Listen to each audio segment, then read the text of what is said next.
shout out to our sponsor, Movement Watches. Get multiple watches in one with bands you can switch out for a whole new look, because who needs to buy a whole new watch for every occasion? Get 15% off your entire purchase, plus free shipping at mvmtwatches.com/theknow. Welcome to The Know, I'm Mica. Gamers were recently a bit concerned about Shadow of War's use of single-player loot boxes, but now developer Monolith is finally addressing some of the controversy.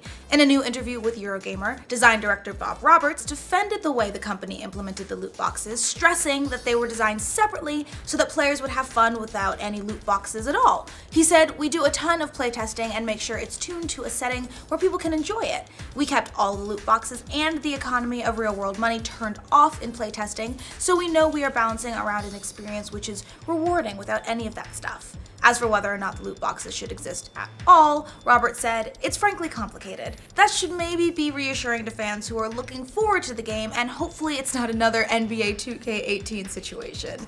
One of the big stories of last week was PlayerUnknown Battlegrounds developer Bluehole getting super salty about Epic borrowing the Battle Royale format for Fortnite, and after the response, Bluehole has now clarified some of their comments. VP and executive producer Changhan Kim reached out to PC Gamer, saying that they don't have a problem with anyone using the Battle Royale format, but they do have concerns about Epic doing it, since they request features from Epic for the Unreal Engine, features that might now be benefiting Fortnite.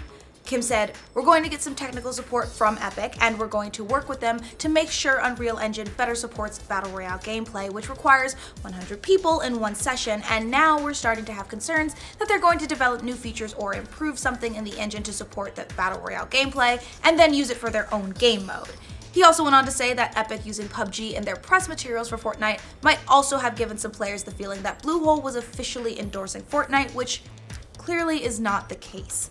It's nice to get some clarification about that, but still, maybe you shouldn't have done it in a press release. That was so messy, guys. Crash Bandicoot Insane Trilogy topped charts for what seemed like forever around the globe. At the time, all the information we had about just how well it was doing came in vague stats like the best-selling physical game in the world for June. But now it looks like we finally have more of an idea of just how many copies it moved. According to the video game financial analyst Daniel Ahmad, the Insane Trilogy has now sold more than 2.5 million copies in digital and physical sales. That is a massive launch for Activision's long-requested retro platformer, and will probably ensure we get many more from other publishers. It's been a long time coming, but Southpark: The Fractured But Whole has finally gone gold. Congrats, guys! So it's really, really real now. In honor of the game going gold before its October release, Ubisoft has dropped a brand new trailer complete with jabs at Kanye West's video game about his mother going to heaven. That sounds about par for the course for Southpark, but The Fractured But Whole, after multiple delays, will at long last be out on October 17th for PS4, Xbox One, and PC. French conglomerate Vivendi has been nipping at Ubisoft's heels for a while now, scooping up shares and hinting at a potential hostile takeover of the company. Now, there are some reports coming out that if the hostile takeover goes down, it'll have to happen in November in accordance with French laws. According to the company's Florent law, any company that's held stock in another company for over 2 years gets double the voting rights, which would push Vivendi up over the 30% mark needed for a hostile takeover. That might sound like doom and gloom for Ubisoft, but their most recent meeting with shareholders showed a huge amount of support in Ubisoft's favor. The shareholders approved a resolution that would require more than 2/3 of a vote for the company to change hands. So we'll see how all this goes down over the next couple of months, but right now things are looking good for the Guillemot's hopes to run the business themselves. We're rooting for you guys. You got this. This weekend brought us some more news from the "Remember when Valve used to make video games" file, with one former employee releasing some tantalizing artwork about things that could have been. Artist Drew Wolf published some work that he did during his tenure at Valve, revealing a couple of interesting tidbits. First, that Valve considered making some of the Team Fortress 2 characters women, thanks to a bunch of cool concept art of female soldiers in question. And two, Valve was also working on a 4-player fantasy co-op adventure game. Wolf put out art for each of these things up on his blog, so hey, you can go get nostalgic for the Valve you used to know and love, and wear black and mourn them and shed many a tear, maybe invest in a veil. I'm getting really dramatic. The British developer The Chinese Room is taking a break. The studio is laying off its staff and will be going dark for the next few months, its co-founder Dan Pinchbeck wrote on the studio website. He said the decision was because of financial pressures and a health scare, along with the regular stress of development.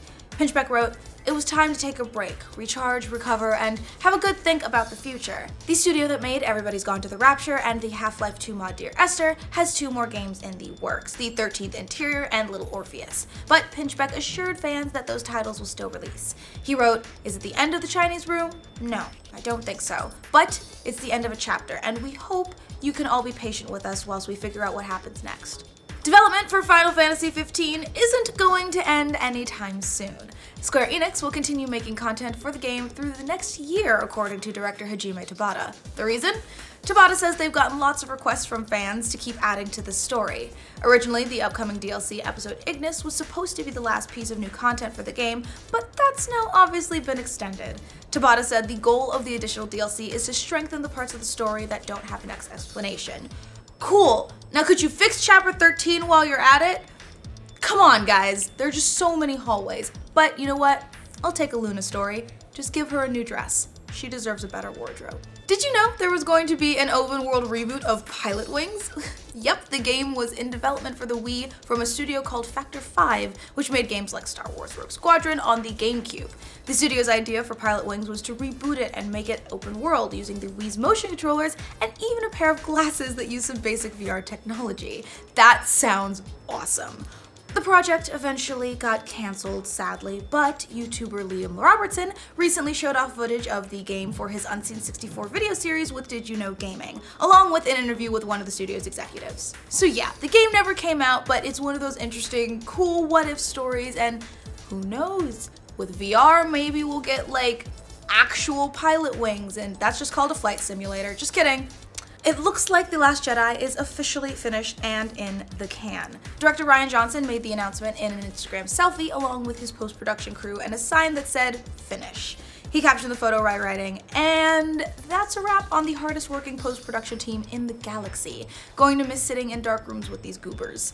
The movie isn't due out until December 15th, and we're still waiting on a proper trailer after Mark Hamill teased us with the possibility of one during Monday Night Football on October 9th. No confirmation on that yet though, but we are keeping all of our fingers and lightsabers crossed. Watch where you fly those drones, and I'm specifically looking at you, Bernie Burns. There was a scary incident involving a civilian drone hitting an Army helicopter recently in New York, which forced the chopper to emergency land.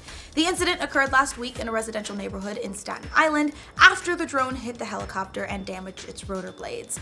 The pilot was able to land safely and there were thankfully no reported injuries, but the incident highlights the danger when it comes to drones versus aircrafts. Under FAA guidelines, drones should not be flown more than 400 feet in the air. They're also illegal to fly in New York except in parks.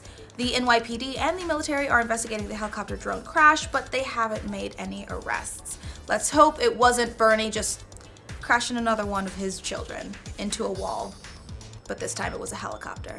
Well, that's all the news we have for you today. For more news from all the corners of the good old internet, remember to like this video, and if you're new around here, subscribe to the know.